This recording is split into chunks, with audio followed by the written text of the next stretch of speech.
Bueno, vamos a empezar la clase. La última clase nos quedamos en apoptosis y no vimos casi nada de necrosis.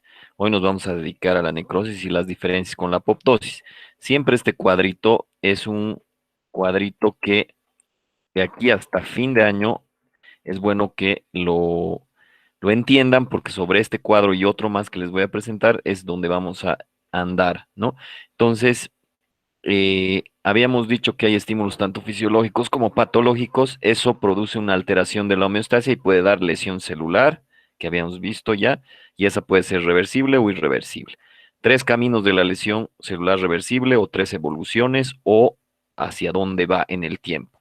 Sigue el estímulo y puede ir a irreversible, se quita el estímulo, va a homeostasis, y si persiste el estímulo y no quiere pasar a irreversibilidad, puede sacar el as bajo la manga, que es adaptación celular o adecuación celular o acostumbramiento o nueva homeostasis. Esta nueva homeostasis es de cuatro tipos: hipertrofia, hiperplasia, metaplasia y atrofia. Hipertrofia, aumento del número de células controladas. Hipertrofia, perdón, aumento del tamaño de la célula. Hiperplasia, aumento del número de células controladas. Metaplasia es un cambio fenotípico, o sea, un cambio de forma, y al tener un cambio de forma, tenemos un cambio de función de la célula, y el otro que es atrofia. Habíamos dicho que para que sea una para que sea una adaptación celular, tiene que cumplir estas características, que es fisiológica. Fisiológica porque no deja que vaya a lesión celular irreversible. Tiene que tener cambio fenotípico, pero no genotípico, es decir, no hay mutación. Es reversible, tiene tanto causas fisiológicas como patológicas. Si no cumple estos criterios, no es adaptación celular, lo que habíamos visto como la hipoplasia, que no cumple todos estos criterios, por ende no es adaptación celular, a pesar de que vamos a hablar a lo largo de la materia, vamos a mencionar varios términos que terminan en plasia. Sin embargo, no son adaptaciones. Las adaptaciones tienen que cumplir esto para que sean consideradas. Habíamos visto también el punto de no retorno. ¿De qué depende que esto pase aquí y no pueda regresar? Habíamos visto que tiene que ver eh, en relación al estímulo, a la causa, y en relación a las células. En el estímulo tenemos la intensidad, el tiempo y el tipo. En la intensidad nos referimos a cuánto, ¿no? No es lo mismo quemarse con agua a 10 grados que a 100 grados. El tiempo, no es lo mismo poner tu mano a agua hirviendo durante un segundo que 10 minutos. Y tampoco es lo mismo quemarte con agua caliente que con ácido clorhídrico. En relación al tejido, vemos el tipo de tejido, porque no es lo mismo producir isquemia al cerebro que producir isquemia a una pieza dentaria. Obviamente es más lábil las neuronas, y si dura más de 10 minutos va a haber una lesión celular irreversible, ¿no? Entonces, el tipo de célula, pero también el estado metabólico funcional, es decir, cómo está ese tejido, órgano o célula, que generalmente se puede relacionar con que si es más joven o más viejo. Obviamente, cuando somos más viejos, tenemos un estado metabólico funcional más deficiente, y eso puede producir lesión celular irreversible, pero no necesariamente, porque hemos visto que mm, un viejito que ha sido ex nadador olímpico, que no tiene diabetes, ni hipertensión, ni nada, es más probable que no tenga lesión celular irreversible que un joven de 25 años que tenga diabetes, sea obeso, sea hipertenso. Entonces, no necesariamente tiene que ver con la edad. Hemos visto que isquemia te produce hipoxia, pero que isquemia no es lo mismo que hipoxia, ya que la isquemia es una causa de hipoxia. Pero hay más causas de hipoxia, por ejemplo, intoxicación por monóxido de carbono. Si se incendia tu casa, te intoxicas. También habíamos visto que puede ser por una obstrucción de la vía aérea superior. ¿Quién es más fregada? O sea, ¿quién es más grave? La isquemia, porque no solo produce hipoxia la isquemia, sino que produce disminución del flujo sanguíneo y además disminución de la recogida de los productos de desecho. Entonces, ¿de qué depende que vaya aquí o aquí? Por un lado del tejido y por otro lado del estímulo. Pero cuando se rompe irremediablemente la mitocondria, que es la batería del auto, se rompió, entonces ya, como dicen en México, valió madres, aunque le des oxígeno, aunque obstruyas, porque es disminución del flujo, no la isquemia, puede ser por una placa de ateroma o de grasa en tus arterias, aunque liberes eso, este, lo vuelvas permeable, no, si se ha roto tu mitocondria, no jala. No hay cómo generes ATP, tampoco hay cómo generes energía o ATP, y por ende la energía no va a poder hacer, como no hay energía, no va a poder dar nada. Ahora, habíamos visto también que aunque las adaptaciones celulares impiden que vayas a una lesión celular irreversible, el asunto es que por mucho tiempo, no se olviden que igual estás con el estímulo, con la patología, y para no ir a lesión celular irreversible, ha salido adaptación, se ha adecuado. Pero esa adecuación, ese acostumbramiento o nueva homeostasis puede producir riesgo de cáncer, en especial la hiperplasia y la metaplasia. ¿Cómo la hiperplasia? Porque cuanto más se divide una célula, más riesgo de que una división no sea normal, haya mutación, y al haber mutación, estamos hablando de que ya hay cambio genotípico, o sea, estamos hablando de cáncer. También en la metaplasia. No es lo mismo que esté trabajando con un disco duro que está funcionando bien y que abre tu Facebook, abre el Meet, abre el Classroom, que empiece a trabajar diferente tu disco duro y al tratar de abrir otra ventana, se cuelga tu ventana o tu computadora, y eso produce una anomalía en el disco duro que puede ser irreparable. Entonces, esa es la analogía del por qué la metaplasia también puede a la larga producir o aumentar riesgo de cáncer. Habíamos visto esto con el esófago de Barrett, ¿no ve? Hay reflujo gastroesofágico. El ácido que debería estar en el estómago va al esófago y el esófago no está preparado para recibir ácido.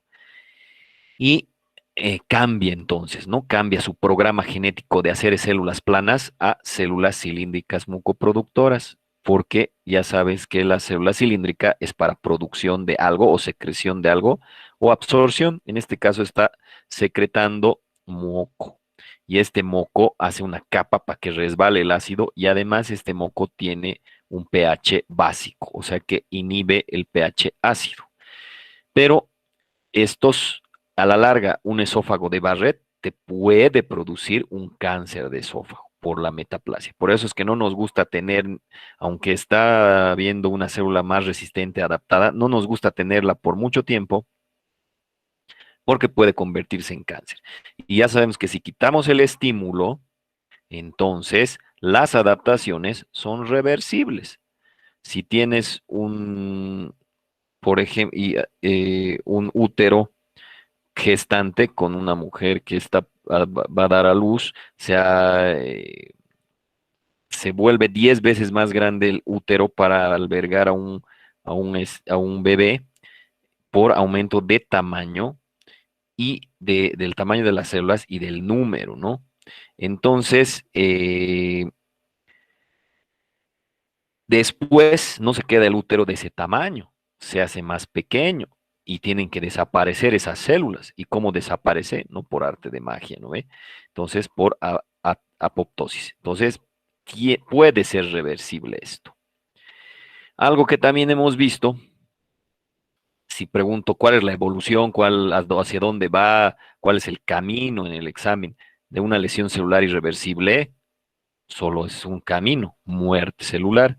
Y tenemos dos patrones conocidos de muerte celular, o sea, dos patrones morfológicos identificables, o sea, que se pueden ver morfológicamente o fenotípicamente, si quieren llamar. el patrón necrosis y el patrón apoptosis. El patrón apoptosis, lo hemos visto en la anterior clase, es muerte celular programada. Diferencia con el de necrosis. Los dos son muerte, pero la causa, el estímulo para la apoptosis puede ser normal y anormal, o sea, puede ser fisiológico y puede ser patológico. Mientras que en la necrosis, el estímulo solo es patológico, no hay algo normal o fisiológico que te dé necrosis. Otra diferencia grande, ¿dónde se rompe la membrana? En la necrosis. ¿Dónde no se rompe la membrana? En la apoptosis. Como se rompe la membrana en la necrosis, lo consecuente es que da a dar inflamación, porque los elementos que están dentro del citoplasma salen al torrente sanguíneo y esto llama la inflamación para limpiar esa necrosis, es decir, hace un efecto quimiotáctico. Ese efecto quimiotáctico es como el cuento de Hansel y Gretel. Deben conocer el cuento de Hansel y Gretel de las migas de pan, ¿no? Dejan las migas de pan para regresar ahí. Entonces esas migas de pan son lo que se ha roto la membrana y ahora las células inflamatorias, o sea, los leucocitos, van tras de esto. La apoptosis, en cambio, no da inflamación porque nunca se rompió la membrana, sino que hizo como una huelga de hambre hasta que se hizo chiquitita, chiquitita la célula y se activaron todas las asas que hemos visto en la anterior clase. Las asas son enzimas catalizadoras biológicas y las enzimas o unen o separan cosas. En este caso están separando cosas. Ahora, ¿quién limpia la necrosis? ¿Quién se la lleva la necrosis? La inflamación. Pero a veces no se puede limpiar todo. O sea que lo que no se puede limpiar posteriormente se calcifica. Y es lo que hemos visto en la última clase, que hemos visto de calcificaciones distróficas y metastásicas. Distróficas son las de necrosis. Las metastásicas no tienen que ver con la necrosis y solo tienen que ver con aumento de calcio sérico. ¿Qué quiere decir eso? Aumento del calcio en la sangre. Cuando dice sérico es sangre. Entonces, y eso puede ser por alteración hormonal de la paratormona y la calcitonina, hormonas que meten calcio al hueso o sacan calcio del hueso, o también puede ser a nivel renal por la filtración que se reabsorbe el calcio, o puede ser hasta nutricional porque te estás comiendo licuados con cáscara de huevo, ¿no ve? Entonces, se llaman calcificaciones metastásicas.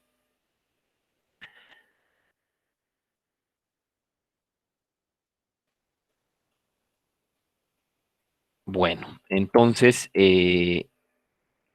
allá habíamos visto, hasta ahí habíamos visto este esquema. Ahora, las necrosis tienen tipos, es decir, el patrón de muerte celular tiene tipos, es decir, ahorita vamos a ver,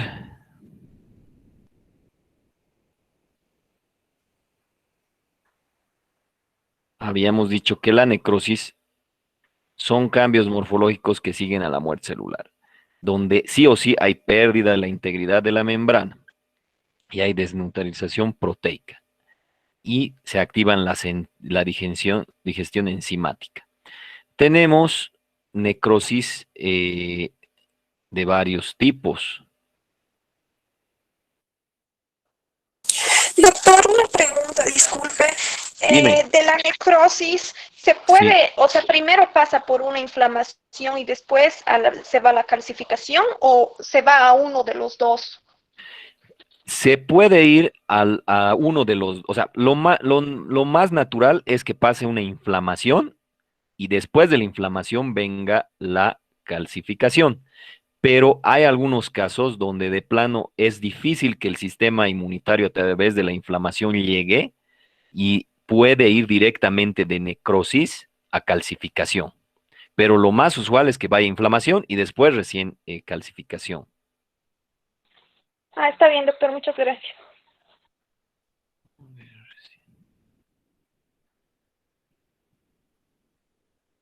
Ya, esto ya lo había modificado en la anterior clase, pero no. Ya, entonces tenemos en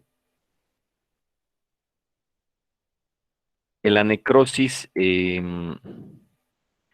Tenemos a la primera, la más común, digamos, es la necrosis isquémica. Y sabemos, y aquí hemos visto, que la isquemia puede dar hipoxia. La causa, el 99% de las veces que tienes necrosis de tipo coagulativa, vamos a poner,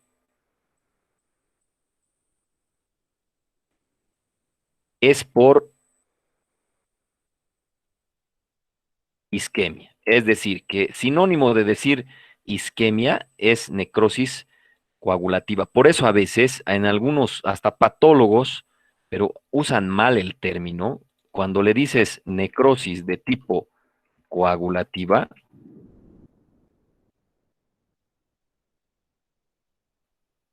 ellos a veces, en vez de decir necrosis coagulativa, dicen necrosis isquémica, pero está mal porque sabemos que la isquemia es falta de irrigación, ¿no ve? Y la falta de irrigación, obviamente, que da este tipo de necrosis, que es necrosis eh, coagulativa. Esta necrosis coagulativa, que es la causa más frecuente es la isquemia, se ve y se van a acordar, se ve al microscopio, me refiero, como como una célula coagulada. Por eso se llama coagulativa, porque la célula literalmente se coagula. Es decir, que nosotros podemos ver dónde estaba el núcleo y dónde estaba el citoplasma. Es como una célula momificada. Entonces, en esta se van a acordar de la necrosis de tipo coagulativa porque la célula se coagula literalmente. Entonces, tú ves lo que era lo que era el núcleo y lo que era el citoplasma, se puede ver. Ahora, en histología o en histopatología, lo que se ve rosado se llama eosinófilo y lo que se ve azul o morado se llama basófilo. En este caso, la célula se ve rosada, o sea, ha perdido, al morir empieza a degradarse y el núcleo que ustedes dibujaban moradito o azul se ve rosado. Entonces, en la necrosis coagulativa se ve rosada la célula, o sea, lo que era el núcleo y lo que era el citoplasma. Y a eso se llama que se ve eosinófila la célula. Ahora, esto de isquemia, ya hemos visto ahí arriba, y el otro nombre, vamos a decir, de lo que, si quisieras decir en una sola palabra, necrosis coagulativa, le dirías infarto. Esto es muy común que cuando uno le dicen infarto, lo que piensa al tiro es que es de corazón. Y sí, es muy común que hablemos de infarto de corazón. Infarto, cuando hablamos de infarto, lo que ha sucedido generalmente. En el corazón tenemos tenemos arterias, ¿no? Esas arterias se llaman coronarias. Esas arterias coronarias se empiezan a llenar de grasa, de calcificación, o sea, una aterosclerosis. Cuando se obstruye esto, eso se llama isquemia. La isquemia al principio puede ser reversible, o sea, puede dar una lesión que es reversible, pero si es mucho tiempo o se obstruye toda la arteria, va a taponar eso y eso va a producir que se rompa la mitocondria y cuando ya se rompe la mitocondria estamos hablando de lesión celular irreversible. Esa lesión celular irreversible habíamos dicho que solo tiene un camino, necrosis. En este caso, la necrosis es de tipo coagulativa o necrosis de coagulación. Y es donde se ve la célula coagulada, como el núcleo y el citoplasma, se ve dónde era el núcleo del citoplasma, rosadito. Eso se llama eosinófilo. Eso es lo que comúnmente conocemos con infarto. Entonces, si algún rato ustedes le dicen infarto, eso es necrosis coagulativa, sinónimo de necrosis coagulativa. Por si acaso, no solo existen infartos en el corazón, Puede haber infarto mesentérico, infarto renal, infarto pulmonar, infarto cerebral, infarto eh, intestinal. Entonces, cada vez que estamos diciendo infarto, lo que estamos diciendo es necrosis coagulativa. Y si hablamos de necrosis coagulativa, el 90 y tantos por ciento de la causa es isquemia. ¿Y qué es isquemia? Disminución del flujo. La necrosis coagulativa y la necrosis licuefactiva, son las necrosis más comunes que hay. Más del 90% son todas las necrosis que vemos en los pacientes. Ahora, ¿qué diferencia hay con la necrosis licuefactiva? Se van a acordar de licuefacción porque licúas a la célula, la licúas. En vez de que la célula se vea donde era el núcleo, donde era su citoplasma así rosadito, eosinófilo, lo que ves es un licuado de célula, o sea, una necrosis licuefactiva, o sea, ves una mancha rosada, una mancha eosinófila. Esto, la causa más común no es isquemia, en este caso es enzimática y probablemente es bacteriana. Esto podemos traspolarlo a un ejemplo bien común. La causa más frecuente de que vayas de emergencia para que te operen es que tengas apendicitis aguda.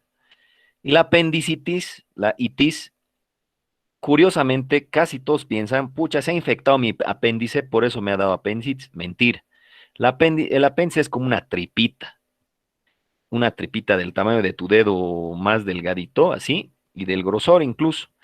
Esa tripita a veces se obstruye con algo que se llama fecalito, o sea, con una heces fecal endurecida o hasta una pepa de algo, de naranja, lo que sea, aunque no creas, eso se puede producir. Se obstruye y es como si le estuvieras produciendo un torniquete, o sea, se taponea eso, se aplasta el apéndice, o sea, no se aplasta, sino por dentro se comprime y eso produce isquemia. La isquemia de primera, como sabemos, produce necrosis coagulativa. También podrías decirle infarto del apéndice, pero no suena muy bien, no es muy común decir esto. Entonces, se muere el apéndice y si vemos al microscopio, vemos la que era la célula modificada, ¿no? Coagulada, el núcleo y el citoplasma rosado. Pero después, no se olviden que que hay bacterias dentro, hay proliferación de las bacterias y la proliferación de bacterias hace que necesiten comer. Entonces ellas sacan sus enzimas y lo licúan. Esa célula que estaba coagulada, la licúan para comérsela. Entonces, esa se convierte de una necrosis coagulativa en una necrosis licuefactiva. Las dos se ven rosadas, eosinófilas, solo que esta tú ves coagulada la célula, lo que era el núcleo y lo que era el citoplasma. Ahora, en la licuefactiva ya no ves nada, ves una mancha rosada o eosinófila. Es como, por ejemplo, si agarras un huevo y lo hierves, ¿no ves? Un huevo hervido. Después rompes la cáscara, que es la membrana, digamos, y vas a ver lo que era el citoplasma, que es la clara, y lo que es el núcleo, que es la yema, ¿no ves? El amarillito. Se ve, ¿no ves? Está muerto. Ahora es diferente que agarres tu huevo, lo rompas, lo pongas en la licuadora, lo licúes y después lo pongas a cocinar, no vas a ver nada, ¿no ves? Una mancha medio blanca, amarillenta, ¿no ves? Entonces, la mancha rosada es esta, la de coagulación es esta. Las dos, pero a nivel microscópico, son eosinófilas, o sea, son rosaditas. Ahora, cuando tú juntas esta con esta, o sea, cuando hay necrosis coagulativa y licuefactiva, tienes como resultado la necrosis gangrenosa. A eso se llama. O sea, la necrosis gangrenosa había sido ¿qué cosa? La, la presencia de las dos necrosis, la coagulata y la licuada. Ese ejemplo es clásico del apéndice, ¿no? Pues a veces clasificamos apendicitis necrohemorrágica, le decimos, ¿no? O apendicitis gangrenosa, ¿no? Entonces ya es cuando ya ha pasado todo esto. ¿Quién me puede decir un ejemplo de necrosis gangrenosa en cavidad oral? ¿Cómo puede pasar esto de necrosis gangrenosa en cavidad oral?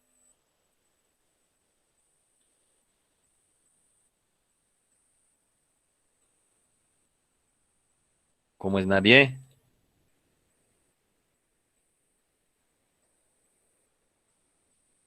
¿Cómo podría dar? O cualquier necrosis, ¿cómo se puede dar? No, no, no, no las dos, sino, a ver, puede ser licuefactiva o coagulativa, cualquiera de las dos. ¿Cómo se puede dar una necrosis en cavidad oral?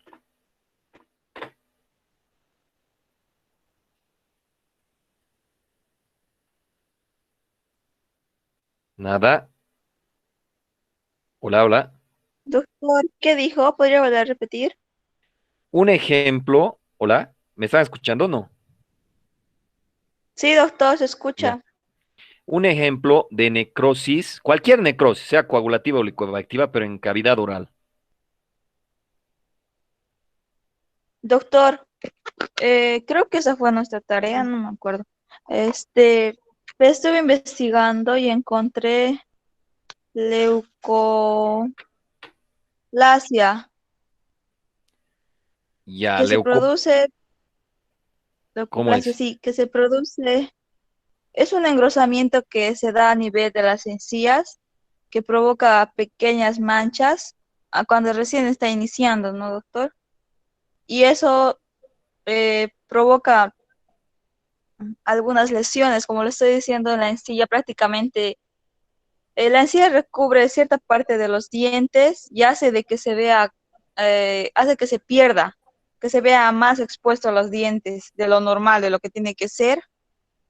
Eso podría ser también, doctor, como una parte de pérdida de tejido y prácticamente esto es algo maligno, ¿no? La mayoría de las veces. Y en raras ocasiones, si es detectado a tiempo, puede ser tratado y se detecta si es maligno o benigno por una biopsia que se hace. Y eso, doctor, es lo que he investigado. Ya, la leucoplasia, como ya les he dicho, es aconsejable que vean prefijos y sufijos. En medicina y odontología les ayuda un montón. Si no tienen un diccionario médico, los voy a poner en el Classroom. Ahí está. Si no quieren ver ahí, quieren ver más bonito esquemático, en mi página creo que ya hemos publicado 3 veces los prefijos y sufijos. Leuco significa blanco. Plasia significa desarrollo o crecimiento. Por eso es que si decimos hiperplasia, estamos diciendo hiper, harto, ¿no ve? Arriba. Harto desarrollo, harto crecimiento, ¿no ve? Leucoplasia es, leuco es blanco, plasia, crecimiento o desarrollo. Son esas placas que tú has dicho blancas que pueden ser tanto benignas como malignas. Hasta que no tomemos una biopsia, no podemos saber si es benigno o maligno. Pero ya es una alerta de que tú veas una placa blanca y en cavidad oral, tienes que darle bola porque puede ser algo maligno.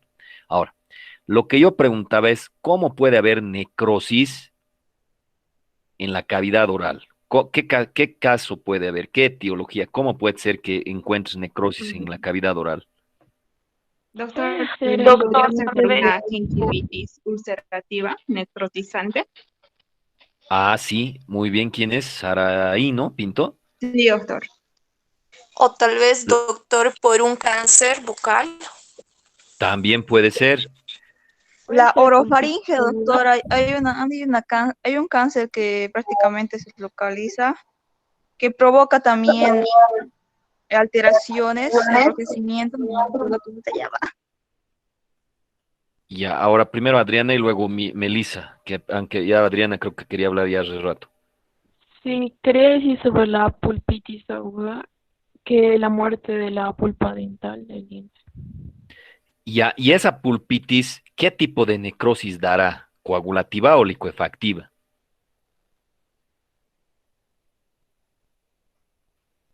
Si es una itis, no es por una obstrucción del vaso, ¿no ve? Entonces la itis, también los leucocitos producen enzimas, producen necrosis licuefactiva. A ver, Melissa, ¿qué ibas a decir? Doctor, no sé si estará bien, pero quizá podría ser el síndrome de Steven Johnson, que afecta también a la piel y a las mucosas orales. Sí, muy bien. ¿Cómo es ese síndrome? ¿Sabes un poco más? Se da porque medicamentos que no deben ser utilizados se utilizan, creo. Sí, una reacción al medicamento, ¿no ve? Con Sí. una inflamación y una necrosis. Esa necrosis también es licuefactiva. ¿Quién se le ocurre una causa de necrosis coagulativa, sabiendo que es por obstrucción de alguna arteria, ¿no ve? ¿Cómo podría llegar a pasar eso en cavidad oral?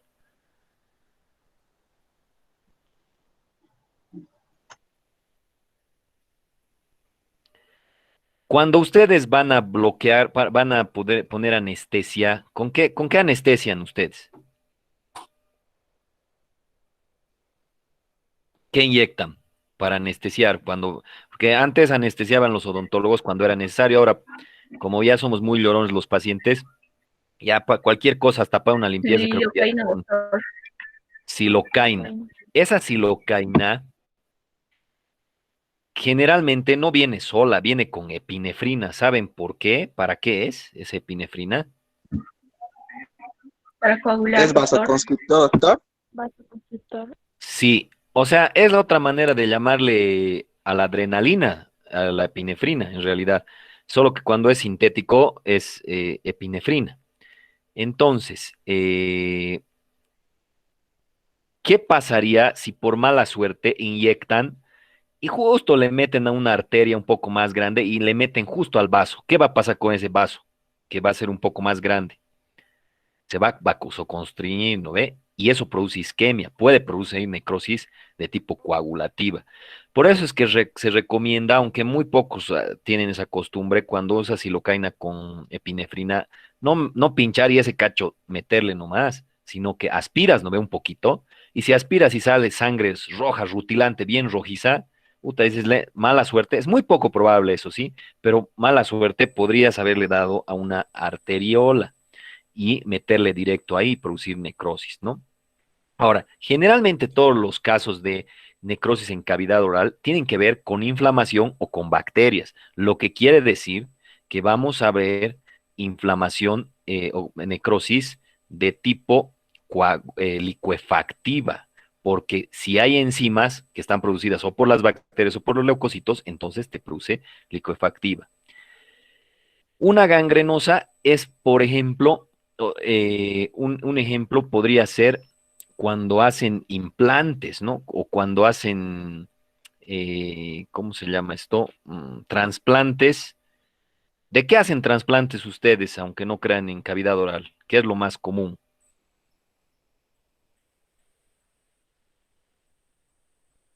¿O no sabían que ustedes hacen Tejido trasplantes? óseo. Tejido óseo, ¿no ve? ¿Qué pasa si no has conseguido una buena irrigación de tu tejido óseo? ¿Se va a necrosar de qué tipo? ¿Licuefactivo o coagulativo?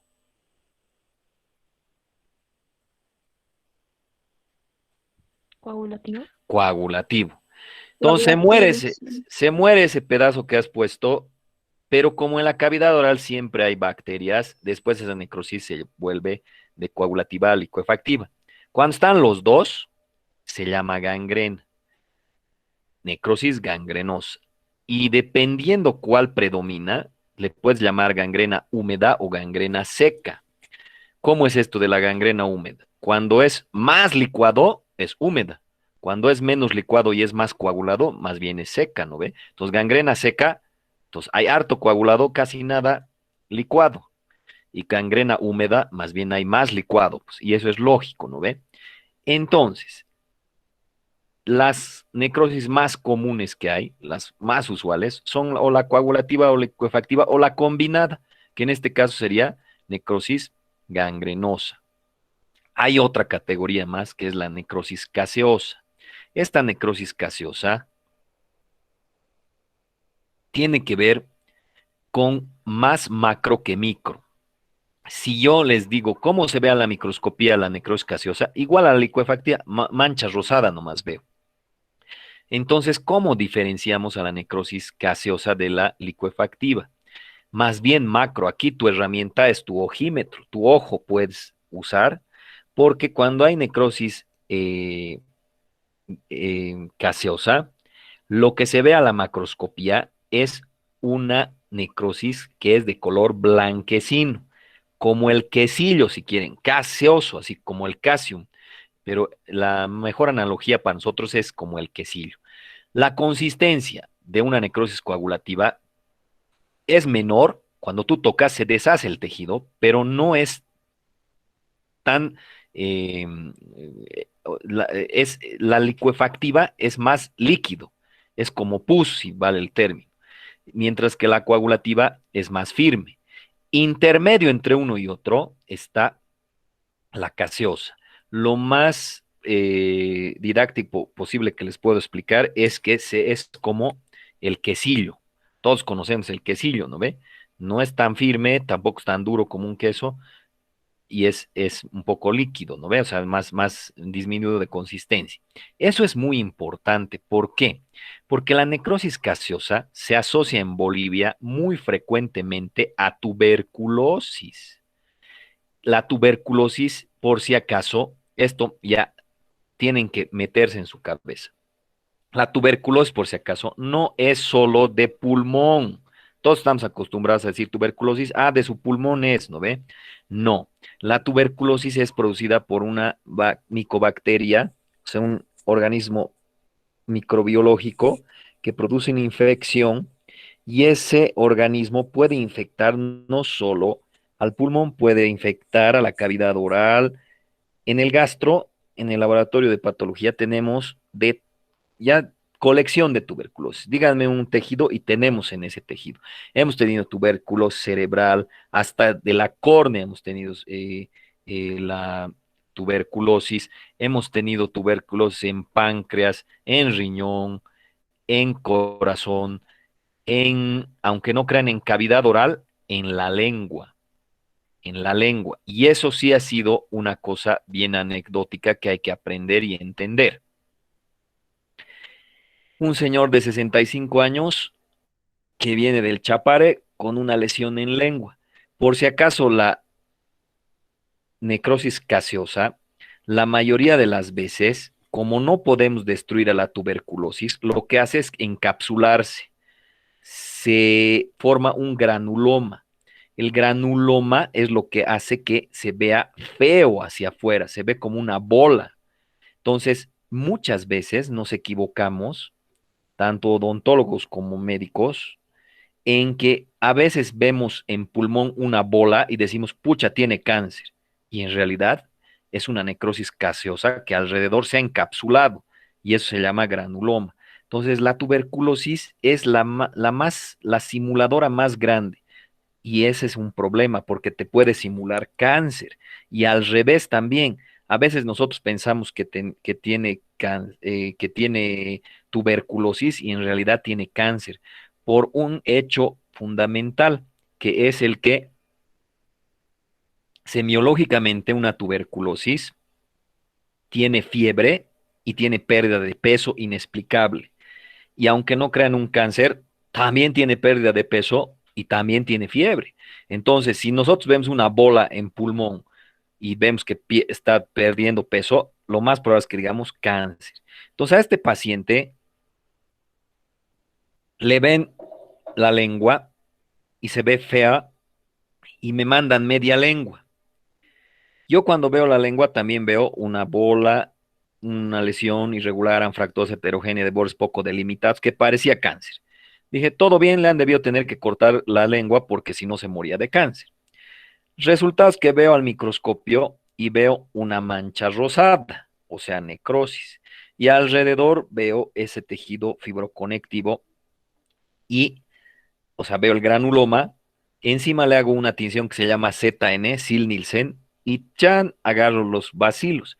Entonces, este paciente lo que tenía era una tuberculosis en la lengua y los médicos se equivocaron, pero se equivocaron negligentemente, porque antes de meter la pata, mejor es tener una biopsia. ¿Qué es una biopsia? Un pedacito pequeño me puedes mandar de eso para saber qué es, ¿no ve? Yo te digo o blanco o negro, y de acuerdo a eso hacemos esto. ¿Qué tratamiento le hubieran dado al paciente si hubieran sabido que era tuberculosis? ¿Qué les damos a los tuberculosos?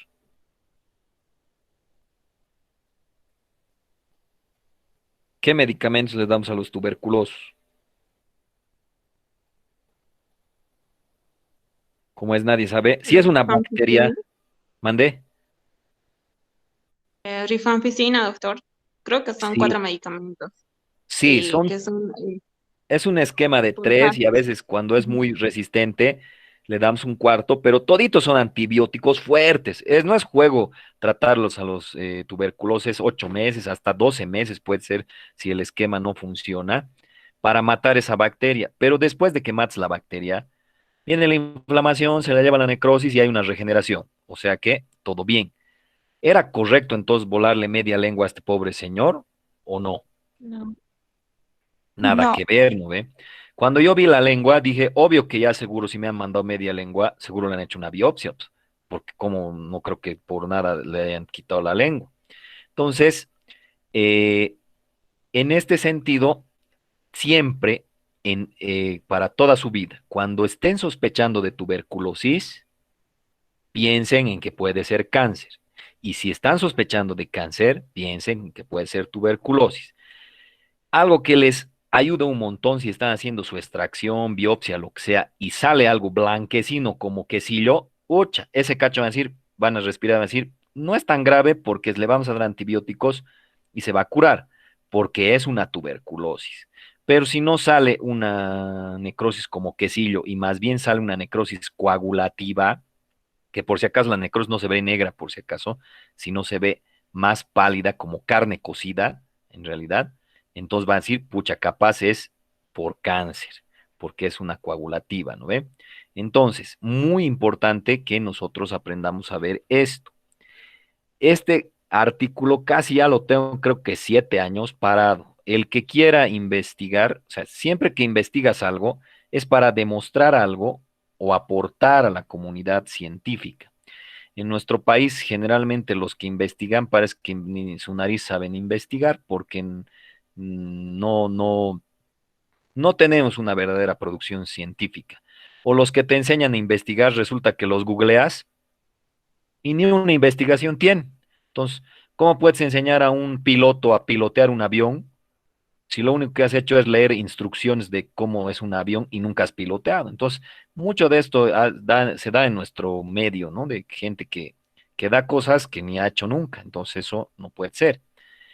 Entonces, la persona que quiera ayudarme está más o menos escrito. Tengo la foto, o sea, la foto clínica del paciente, la foto de la lengua, la foto microscópica, obviamente que resaltamos la necrosis coagulativa con la tuberculosis. Y el sentido de esto no es que estamos investigando si tenía tuberculosis o no.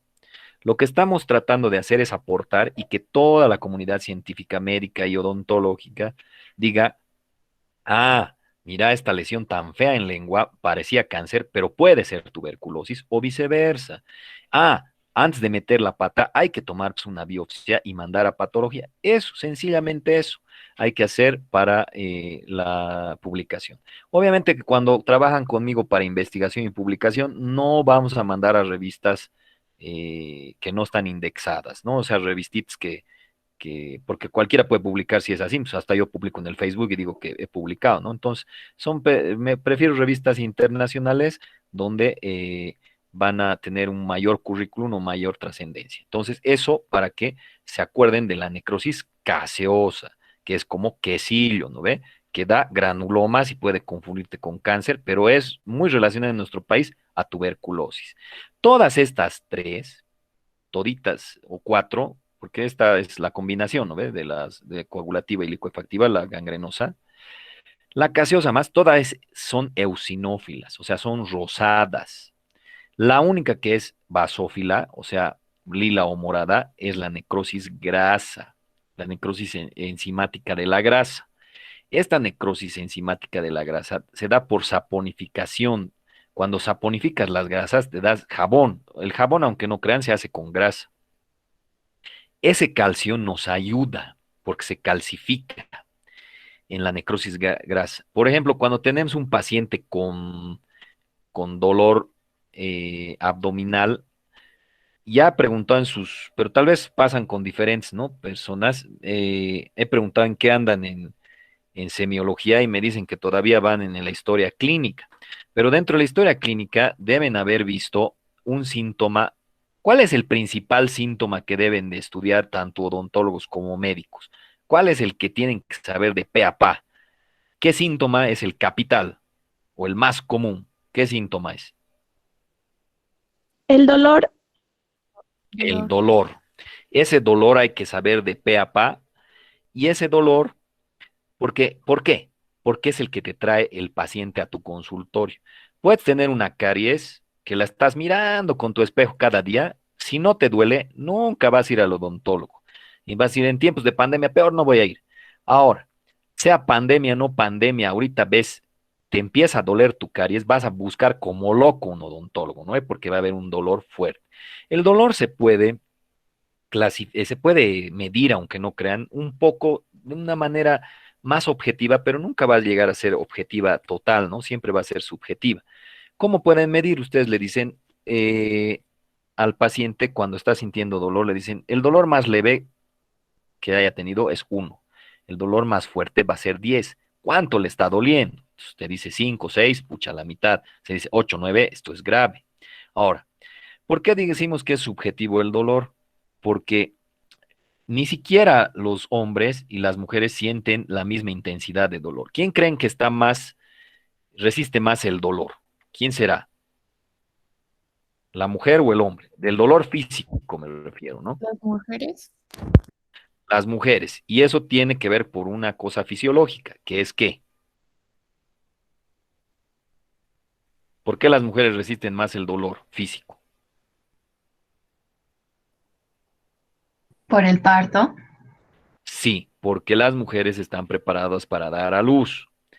Y si no pudieran tener esa resistencia al dolor, lo que sucedería es que a medio parto se desmayarían. ¿Creen que un hombre puede soportar el dolor de un parto? A medio parto se moriría, ¿no ve? Y eso se refleja facilito. ¿Qué pasa cuando los hombres están enfermos en la casa versus una mujer? ¿Qué pasa cuando un hombre está enfermo? Dice, estoy enfermo, qué bien, ¿todo bien? ¿O qué pasa? Está en la cama echado y la mujer tiene que hacer sus quehaceres. Más llorón, ¿no ves? El hombre, así. Mientras la mujer podría ser que esté muriendo de dolor y no ni nada. Entonces, consejo de conejo, cuando viene un hombre y te dice, ¿cuándo le está doliendo? Pucha, 7, 8, doctor. Bájale 2 rates. Le debe estar doliendo 5, 6. Ahora, si viene una mujer y te dice, me está doliendo 6, 7, pucha, subile 2, porque es más probable que esté subestimando esto. Entonces, ese dolor en el gastro, en el hospital gastro, casi siempre vemos que el dolor que ustedes van a en semiología categorizar como dolor en cinturón, doblado va a venir el paciente. Como donde está tu cinturón, todo eso duele, ese dolor es de pancreatitis. Y el páncreas tiene la mayor parte de grasa. Entonces, nosotros ese rato le hacemos o una tomografía o una radiografía. ¿Para qué? Porque si nosotros vemos puntitos blancos en la tomografía o radiografía, quiere decir que hay calcio. Y eso quiere decir que ya se ha necrosado ese páncreas y probablemente va a tener que ver con el pronóstico y el tratamiento. O sea, con eso vamos a decidir si hay que operarlo o no para limpiar esa necrosis. Porque muchas veces esa necrosis es tan extensa que no solita, no, la inflamación no se la va a poder llevar. Entonces, eso tiene que ver con la calcificación, ¿no? Y en la necrosis grasa. Entonces, habíamos dicho, estas 3 o estas 4 son rosadas y esta es azul. Eso en relación a las necrosis. Habíamos visto también la diferencia ya entre hipoxia y isquemia. La más fregada es la isquemia. Y la anterior clase habíamos hecho una explicación sobre la apoptosis. Es una muerte celular programada, pero siempre tiene la integridad de la membrana y luego, cuando se hace más pequeñita la célula, la fagocita otra. No produce respuesta inflamatoria, a diferencia de la necrosis que sí. La necrosis solo tiene causa patológica. La apoptosis puede tener causa fisiológica, también normal. Aquí tenemos ejemplos de causas fisiológicas y de causas patológicas de la apoptosis. Doctor, disculpe, no sé Mande. si es un problema mío, pero no veo sus diapositivas. ¿En serio? ¿Y los demás? Se ve, doctor. Se ve, doctor. Ya, pucha, qué macana con su compañera. A ver, entonces hace como una huelga de hambre y se hace chiquitita, chiquitita y luego se la come otra. Importantes cosas que hemos visto en la anterior clase. Hemos visto esto, que hay un botón de afuera para muerte celular programada que se llama la vía extrínseca y un botón de adentro de la muerte celular programada que se llama la vía intrínseca. La vía intrínseca es apretada por la misma célula porque el botón está ahí adentro, pero hay virus como el coronavirus que lo primero que hacen es desactivar este botón de adentro, lo que hace que no pueda activarse la muerte celular programada. Por eso tenemos otra opción, tenemos el botón de afuera, pero la propia célula no puede apretar el botón de afuera, entonces tiene que apretar otra célula. Esa célula se llama linfocito y el linfocito T.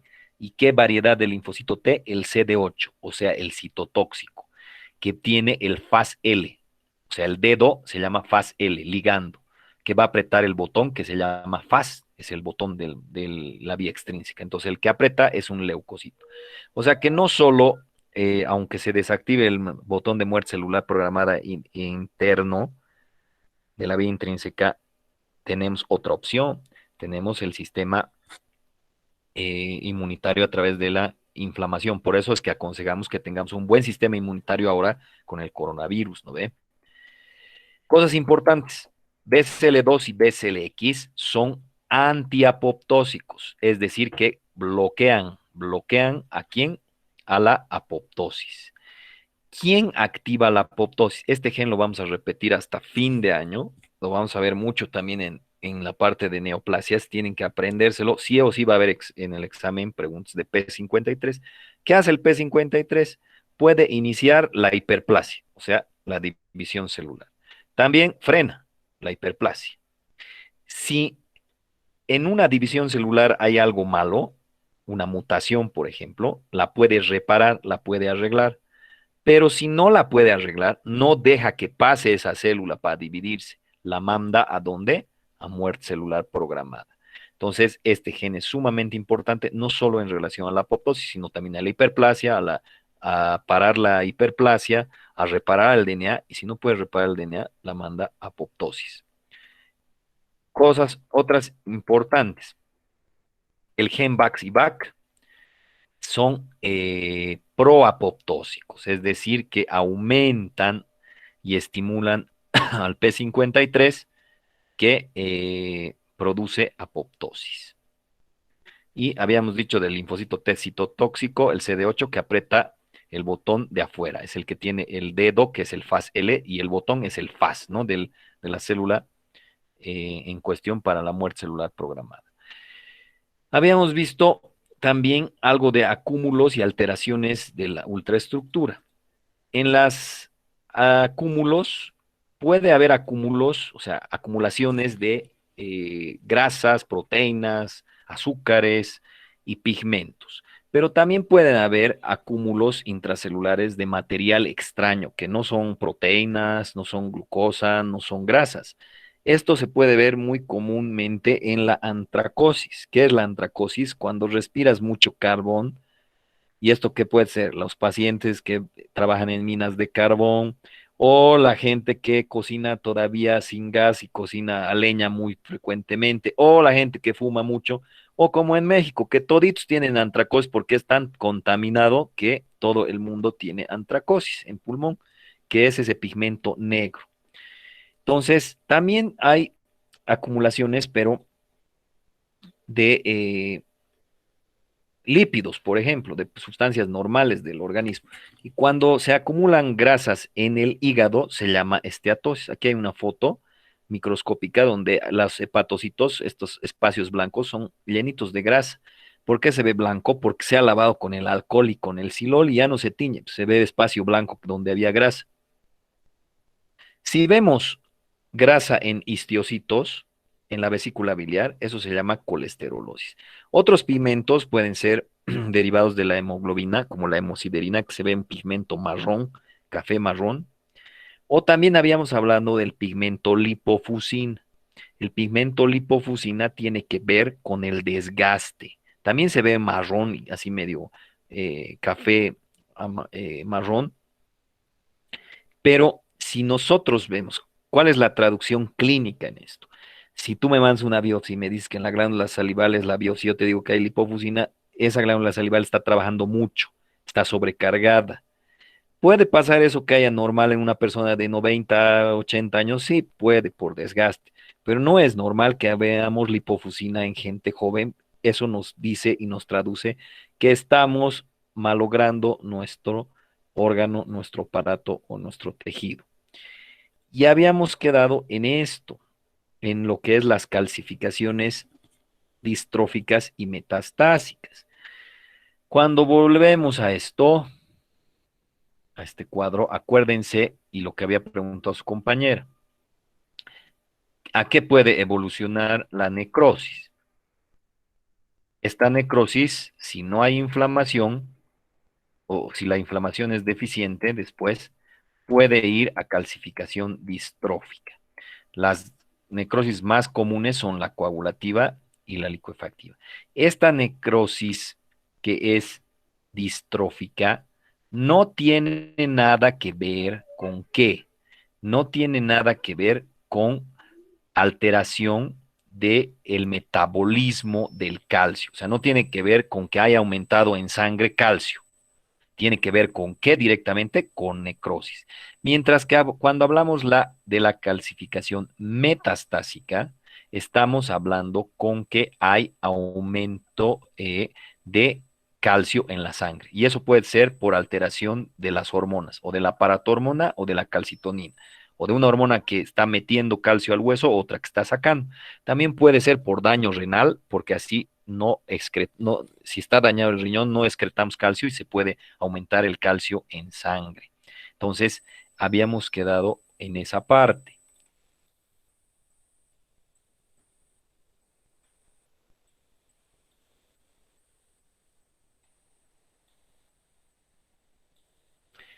Aquí, por ejemplo, vemos unos gránulos blancos que van a ver, que son fosfato de calcio o hidroxiapatita. Eh, Esto es una válvula del corazón. ¿Qué válvula creen que es? A ver, apelando a sus conocimientos de anatomía, ¿qué válvula será? ¿Qué válvulas hay en el corazón, pues?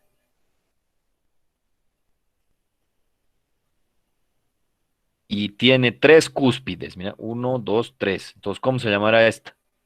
Válvula tricúspide.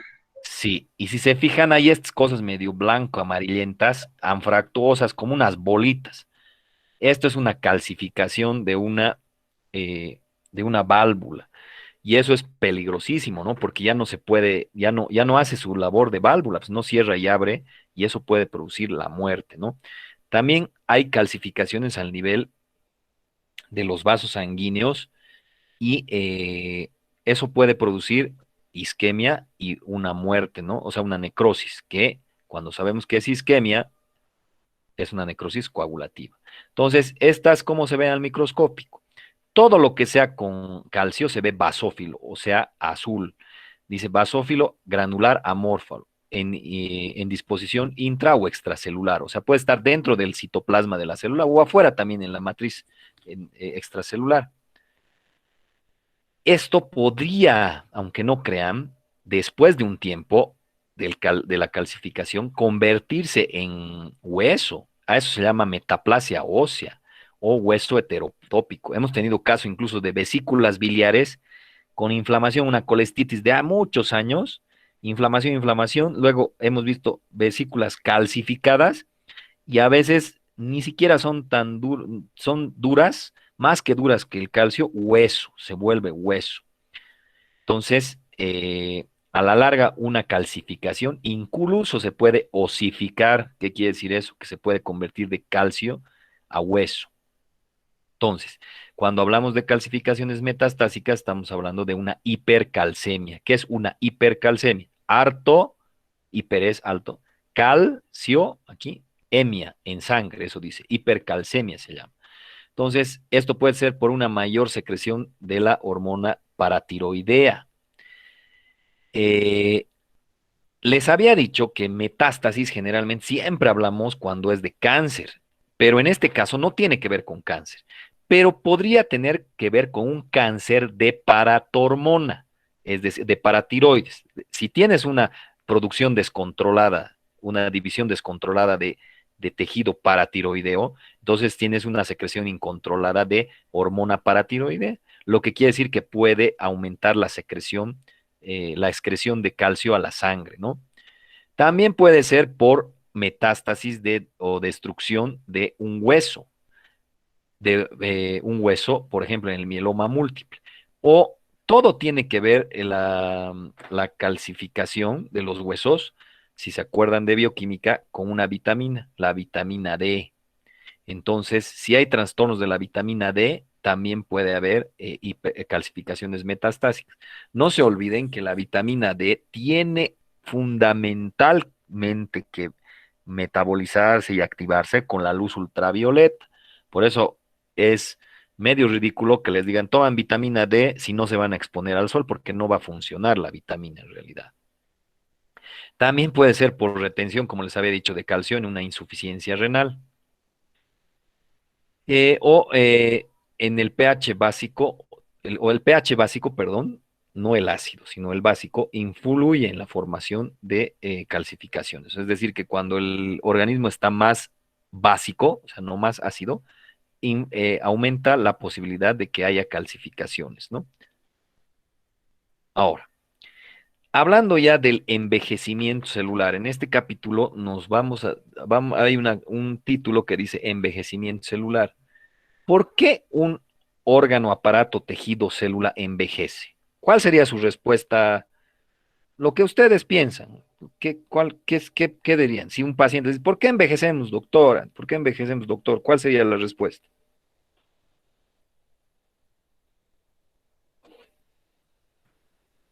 Porque sí le van a decir, o ¿por qué será?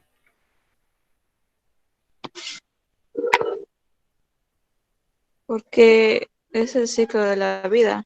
No nace, crece, reproduce de su vida y muere. O sea, el organismo también va fragmentándose, poco a poco va debilitándose, cosas así. De hecho, la base de la evolución es nacer, como sí dice su compañía, nacer, crecer, reproducirse y morir. Porque si no habría eso, seguirían siendo amebas. Porque imagínense una ameba que siga viviendo por siempre, entonces nunca hubiera nace, crece, reproduce y muere. De hecho, si ningún humano moriría, el planeta se llenaría en menos de 10 años, entonces, o de 20 años. Entonces, tiene que haber ese ciclo. O sea, las células están programadas. Las células ya saben que van a morir, tienen que desgastarse. Eso es natural, es normal. Pero ojo que hay dos factores. Hay el factor genético y el factor ambiental. O sea que, obviamente que una persona que hace ejercicio, se cuida, no come grasas, etcétera, etcétera, tiene más chance de vivir más tiempo versus alguien que hace lo contrario. Si no me creen esto, ahora sí que los voy a deprimir, pero ni modo. Pero cuando es Navidad, no sé si se han fijado, hay mucha gente pobre que viene del altiplano, ¿no ve? Una mujer con sus hijitos a pedir comida, juguetitos, ¿no ve? No sé si se han fijado. Alguna vez, pero no creo que sea este año, porque todos yo creo vamos a pasar nuestra Navidad en nuestra casa. Cuando vean a estas personas, pregúntenle qué edad tiene. Primero calculen qué edad tiene ustedes. Tú dices, esta señora debe tener unos 40, 50. A ver, pregúntenle qué edad tiene. ¿Qué es lo más probable que van a recibir de respuesta si tú has calculado que tiene unos 40, 50 años? ¿Qué crees que te va a decir la señora? Menos edad, doctor, Que es un se poco más mantienen mayor. más, doctor.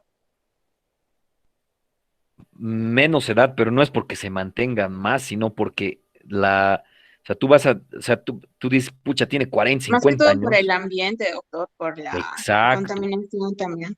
El ambiente, ¿no ves? Si no tienes comida, sufres frío y demás, se va a desgastar más tu sistema y entonces vas a envejecer más rápido.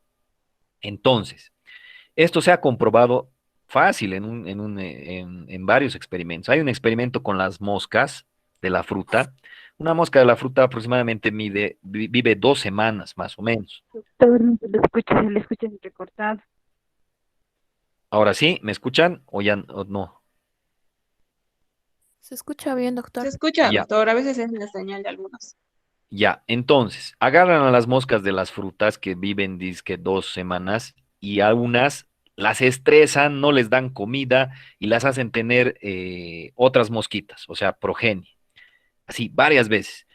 Su promedio de vida ha sido 2 semanas, 1 semana y media, así, lo que esperaban y un poco menos.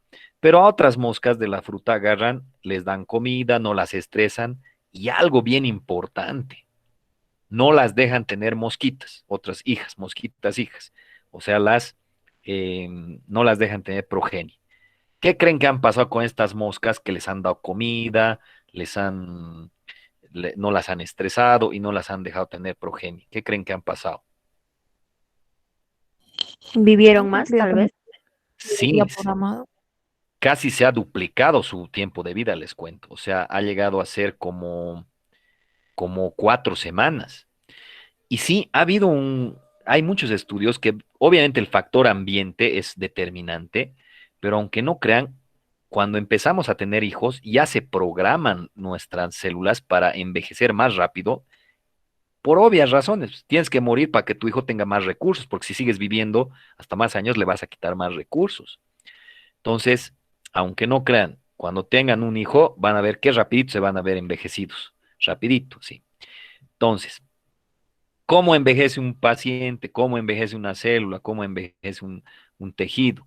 No solo es que está programado genético para envejecer, sí está programado, pero además tiene el factor ambiental. Entonces, cuando alguien te pregunta cómo envejecemos es por dos cosas. Una está programado genéticamente y otro es el factor ambiental.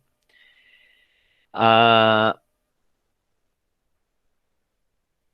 sí hay genes y ya se han descubierto genes que se sobreexpresan en algunas ocasiones. Para que tengan algo más de contexto, hace más de 10 años, ya en Estados Unidos, valía entre 500 a $700 que agarres un hisopo, como ahorita lo del coronavirus, te hagas en tus mejillas un hisopeado, lo mandabas a Estados Unidos y te secuenciaban genéticamente. ¿Para qué? Para decirte si tenías unos genes riesgosos de cáncer de mama, de hipertensión arterial, de diabetes, para que te manden así una dieta, te mandan cómo deberías vivir para disminuir los riesgos de que te den esas enfermedades. Eso ya estamos hablando hace más de 15 años, por si acaso, que existía eso. Sigue existiendo, solo que ahora vale más barato y además te lo actualiza. Si tú mandas ahorita y siguen investigando más genes, igual te mandan la información para que te cuides y demás. A ese nivel estamos, aunque no crean. Y no es muy caro relativamente para lo que hace. Pero esta misma compañía que hace esto ha predecido que más o menos para el 2022, miren, ya antes, cuando daba esta clase decía en 10 años así, pero ahora en unos 2 años, ya ni 2 años, creo, 1 año y medio, ha dicho que va a sacar el mismo kit y no solo te va a decir si tienes enfermedades o riesgos de cáncer o cosas así, sino que va a poder predecir más o menos cuántas veces se divide tu célula.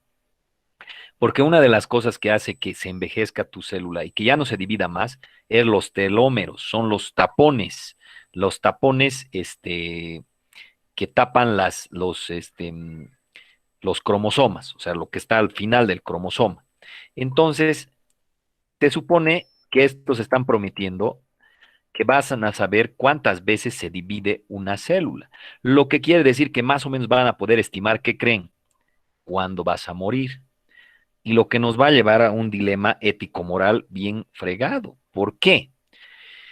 Porque ya cuando yo era residente en México, para entrar a un hospital para hacer tu residencia, no solo te pedían el examen y cosas así, lo que te pedían era un examen de tórax, o sea, para una placa de tórax, sangre, todo eso. ¿Por qué te pedían tanta cosa? A pesar de que ya hayas aprobado el examen, todo, ¿por qué te pedían tanta cosa para qué te estaban pidiendo tanto? ¿Para qué se les ocurre que era?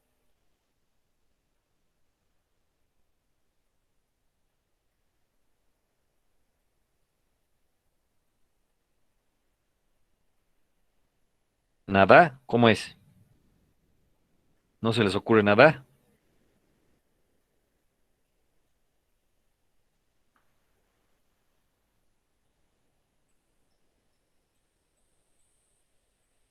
¿Cómo es? ¿Alguien se anima? Incluso si ustedes van a ir a una residencia a hacer, ¿qué se llama esto? Si van a a hacer a Brasil estética dental, implantología, todo eso, no así por su linda cara y su examen les van a aceptar en el hospital, ¿qué van a chequear para aceptarles? ¿El conocimiento? ¿Perdón? ¿El conocimiento? Hoy, Eso sería en un examen, pero ya digamos que has sacado buena nota en tu examen, eso, no solo eso van a chequear, ¿qué creen que más van a chequear? Su libreta, las notas que has ¿la tenido. experiencia? Aunque no crean, ya no tanto las notas, sino cómo estás de salud. ¿Por qué será eso? Para que no haya enfermedades transmisibles o como se trabaja en área de salud, puede que se pueda infectar o infectar a los pacientes. Más que todo porque no van a invertir en enseñarte, en formar a una persona que probablemente por ahí se muere a las 6 meses, imagínense. A mis residentes, tenemos residencia de anatomía patológica en el gastro. Cuando los he mandado a México para hacer rotaciones, lo primero que me han pedido es si tienen seguro o no, seguro de salud, porque imagínense, cualquier cosa pasa ahí, ¿quién va a pagar? ¿Qué va a pasar? ¿No? Entonces, pero además de esto, no nos decían, o sea, nosotros nos hacían firmar eh, y a las mujeres, sin decirles, bueno, no les decían, pero estaba en el contrato, les hacían exámenes de fracción beta de la gonadotrofina, es decir, prueba de embarazo. ¿Por qué? ¿Por qué les hacían esto?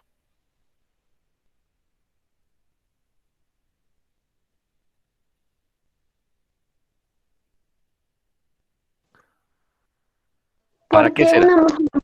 porque una mujer embarazada, digamos, no puede rendir o lo mismo que los otros compañeros o estudiantes. Dice, ¿no? Aunque eso puede ser bien debatible, ¿no ve? Eso, pero sí o sí van a tener que darle de baja, ¿no ve? Y por ahí le tienen que dar de baja unos meses y demás, y es fundamental, digamos, ¿no ve? Sus primeros años para que se forme bien. Entonces, esto es bien debatible porque seguramente va a haber ahorita personas a favor de que sí hay que hacer nomás la prueba de embarazo. Y a ver, ¿y si estaría embarazada, entonces la mandan a la chingada haciendo la mejor nota, todo? ¿Cómo será? Como que no suena muy justo, ¿no ve? Sí, también, pero si dice doctor que le van a dar de baja y va a perder tiempo y en ese tiempo que va a perder podría estar otra persona que sí podría estar aprovechando el tiempo. Sí, o sea, hay dos posiciones bien radicales, ¿no? O sea, y la línea entre el bien y el mal aquí es bien difusa. Entonces, ya esto podría incluso hasta tomarse como discriminación, por un lado, ¿no ve? Aquí en Bolivia, con el anterior gobierno, todo era discriminación, ¿no ve? Todo era mucho, se lanzaba mucho. Esa palabra es muy subjetiva, o sea, sí hay discriminación, pero hay que saber cuándo y cómo es la cosa. Entonces, les hacían ese estudio y obviamente las que estaban embarazadas las rechazaban sin decirles ni por qué. Entonces, imagínense si ya en unos 2 años te pudieran decir más o menos cuándo te vas a morir, cuántas divisiones celulares vas a tener. ¿Te gustaría saber? ¿No te gustaría saber? ¿Cómo sería?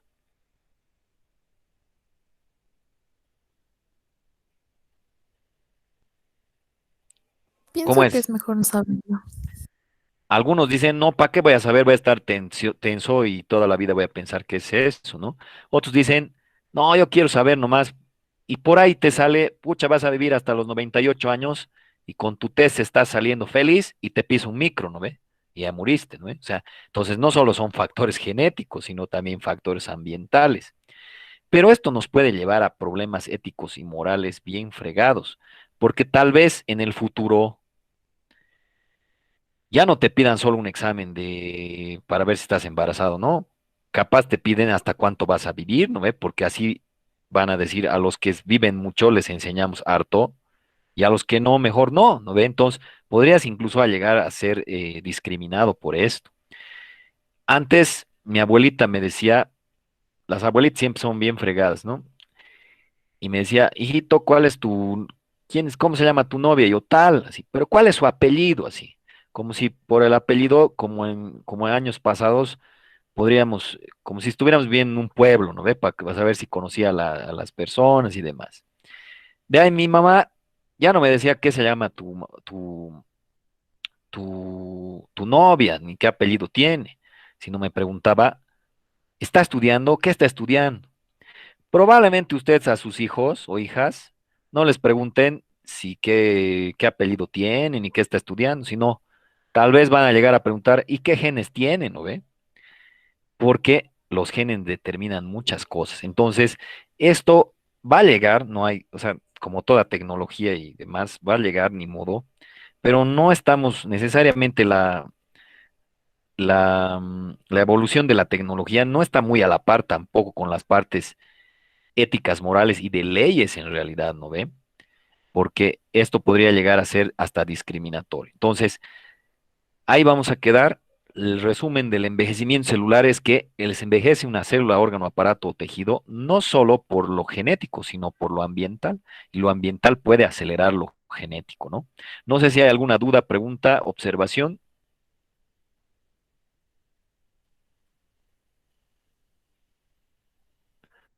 Si no hay ninguna pregunta, entonces ya me han dicho, me han chismeado que ya han dado examen los que llevan operatoria.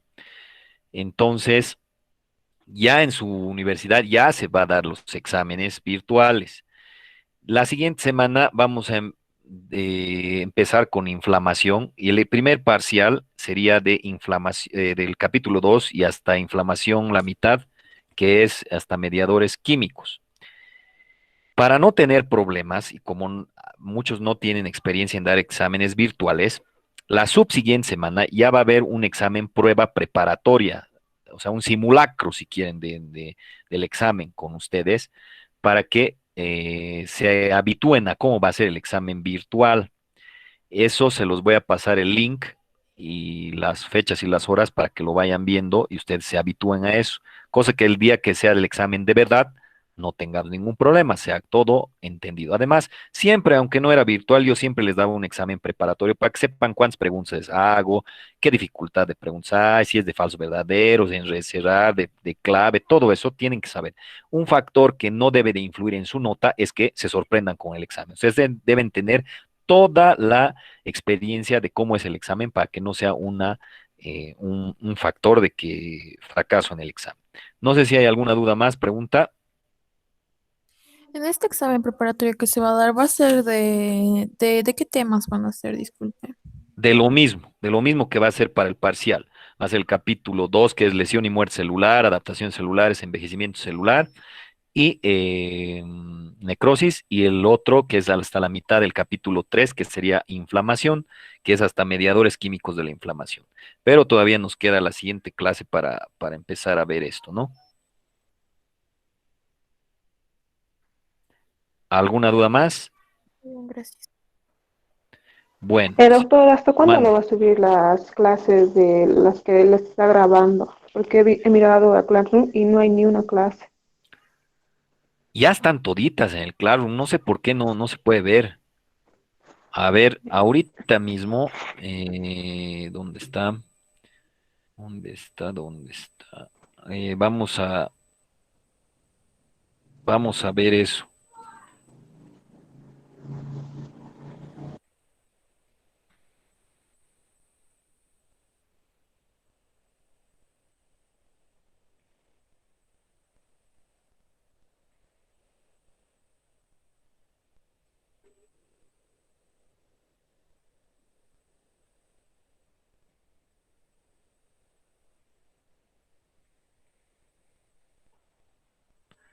A ver, aquí está. No, aquí.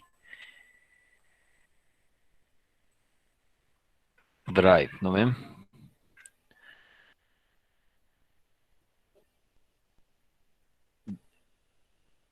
¿Cuándo fue la última vez que lo checaron? Si había o no había.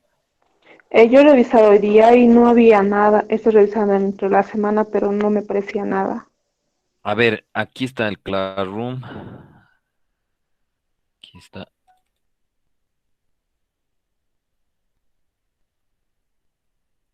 Ahí esto. Súper lento.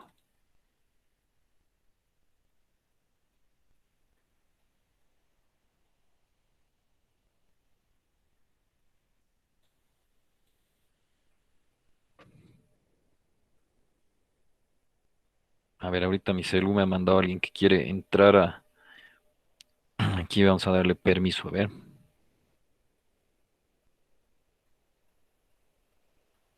Ya, aquí está, entonces, Odonto.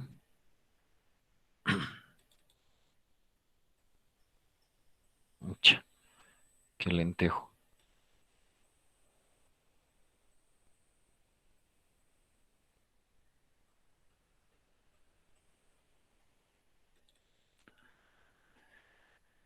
Cuando entran, ¿se ve vacío o qué pasa? ¿Qué es lo que ven?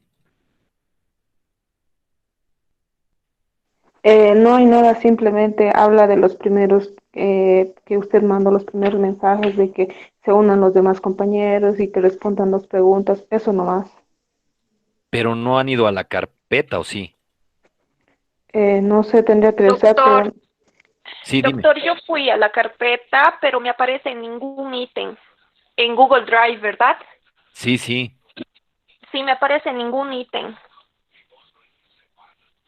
Por WhatsApp el doctor envió un enlace de Drive y en ahí tienen que ingresar y solicitar el acceso. Por ahí yo entré y a mí me salen. Doctor, me salen 3 videos de grabados. ¿Esos son todos los videos? No, tengo que pasar del Drive otros dos, los primeros, las dos primeras clases y uno más, creo, tres más me está faltando ahí. Lo voy a hacer hoy día.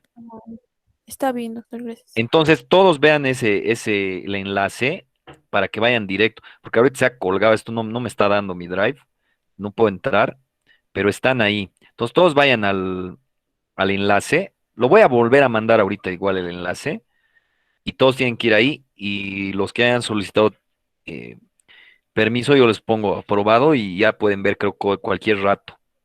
No sé si hay alguna duda más, pregunta.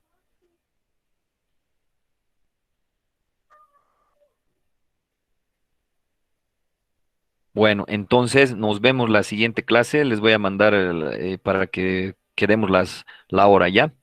Chao, chao. Está bien, doctor, hasta luego. Hasta luego, Doc. Listo. Hasta Chao, luego. chao. Hasta luego. Listo. Chao, chao.